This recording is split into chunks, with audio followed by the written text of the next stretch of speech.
Bismillahirrahmanirrahim.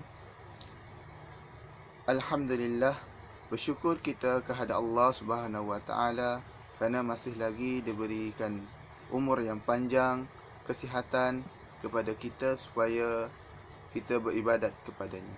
Jadi, marilah sama-sama kita berselawat kepada Nabi junjungan kita Nabi Muhammad sallallahu alaihi wasallam. Allahumma salli ala sayyidina Muhammad wa ala ali Muhammad.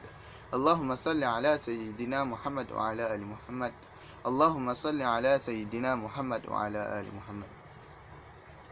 Jadi hari ini saya akan menyampaikan satu hadis yang berbunyi An Abi Musa Abdullah bin Qais anin Nabi sallallahu alaihi wasallam qala Man hamala alaina as-silaha falaysa minna. Yang membawa maksud daripada Abi Musa Abdullah bin Qais daripada Nabi Muhammad sallallahu alaihi wasallam bersabda, barang sesiapa yang membawa senjata kepada kami, maka ia bukan daripada golongan kami. Hadis ini diriwayatkan oleh Imam Bukhari dan Muslim. Hadis ini ialah hadis sahih. Biodata perawi hadis ini ialah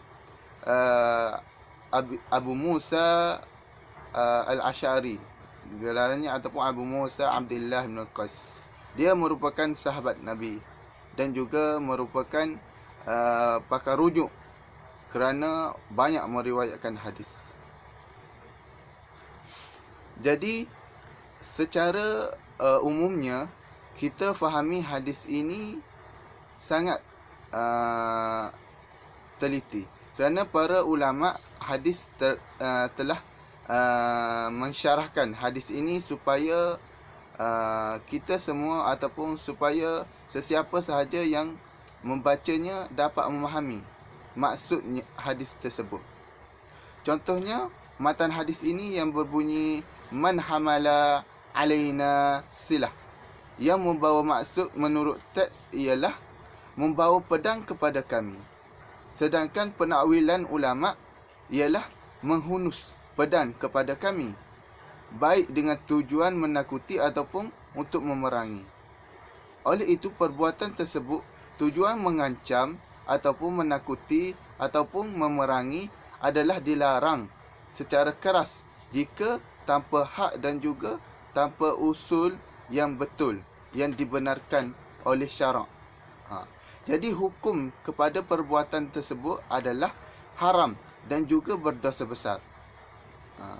Jika kita kaitkan dengan zaman sekarang ini, hadis ini merujuk kepada perbuatan untuk menzalimi ataupun perbuatan untuk menyakiti orang lain, mahupun dengan menggunakan barang ataupun tidak.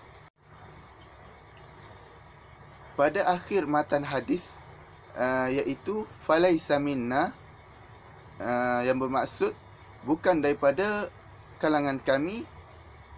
Jadi apakah secara otomatis pelakunya dianggap kafir ataupun dianggap murtad dalam Islam? Jadi kita tidak perlu risau kerana ulama hadis ataupun para ilmuwan hadis telah membahaskan atau menjelaskan perkara ini. Contohnya seperti Al-Imam Ibn Hajar mahupun Al-Imam Nawawi menjelaskan bahawa makna laisa minna, bukan dari golongan kami, pada hadis tersebut adalah bukan dari kebiasaan kami ataupun tidak mengikuti jalan kami. Dengan makna lain, perbuatan demikian sangat ditentang keras walaupun pelakunya tidak dianggap kafir ataupun tidak dianggap murtad. Tapi sebahagian golongan ekstrim salah dalam memahami makna matan tersebut, iaitu matan falaisa minna. Mereka memahami kalimah bukan dari kalangan kami itu sebagaimana yang dikatakan oleh Syekhul Islam Ibnu Taimiyah, bahawasanya mereka ni memahami sehingga mengkafirkan golongan yang pelakunya. Maksud pelaku itu ialah pelaku pelaku dosa besar tersebutlah.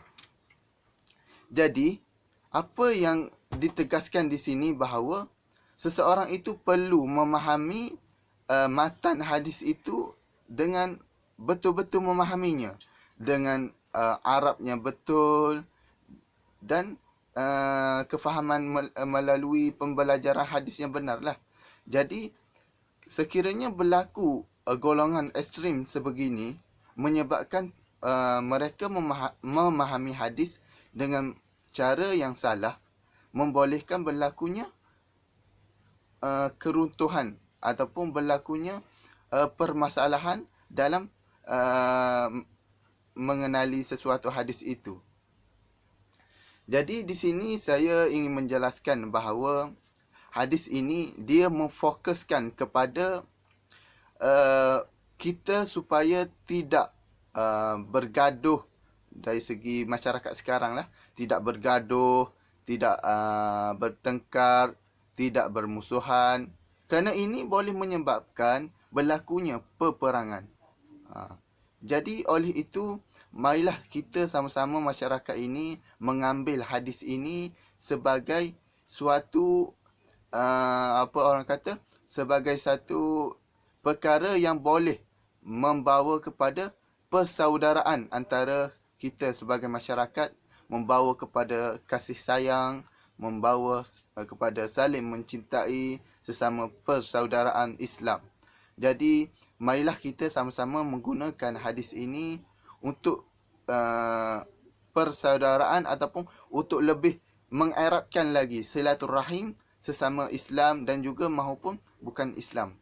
Kerana hadis ini jelas menunjukkan bahawa sesiapa sahaja yang bermusuhan ataupun ingin melakukan permusuhan maupun ingin melakukan perkara-perkara yang dilarang seperti mengangkat senjata itu adalah perkara yang haram dan juga perkara yang berdosa besar. Kerana hadis Nabi yang lain ada menyebut bahawa sekiranya seseorang itu memutuskan tali persaudaraan, maka dia bukan daripada kami. Maksudnya bukan dikategorikan daripada umatnya. Nabi melarang keras perbuatan ini. Oleh itu, marilah sama-sama kita mengeratkan lagi silaturahim, mengeratkan lagi persaudaraan sama kita. Mana ikatan yang putus, kita simpulkan. Mana ikatan yang renggang, kita rapatkan. Dan sudah rapatkan, kita sayang-sayangkan. Dan yang mana susah, kita tolong-tolongkan. Yang mana sukar, kita bantu-bantulah. Jadi di sini pada akhir perbicaraan saya ini, marilah sama-sama kita mengenali ataupun mendalami ilmu Al-Quran dan Al-Hadis ini secara secara betul ataupun secara berguru. Jangan kita ambil sesuatu hadis ataupun ayat Al-Quran itu dan menterjemahkan ataupun memberi maksud dengan kefahaman kita sendiri. Kerana sekiranya kita mengikut kefahaman kita sendiri, kita akan melebihkan nafsu daripada benda yang betul. Oleh itu, kita perlu rujuk kepada orang-orang yang pakar dalam hadis ataupun dalam Al-Quran sendiri. Jadi setakat itu saja perbincangan saya pada kali ini mengenai hadis yang dibawa diriwayatkan oleh Imam Bukhari dan Muslim ini. Jadi saya berterima kasih kepada Dr. Arif atas tugasan yang diberikan ini, membolehkan saya lebih faham tentang hadis ini. Jadi setakat itu saja. Terima kasih dan Assalamualaikum warahmatullahi wabarakatuh.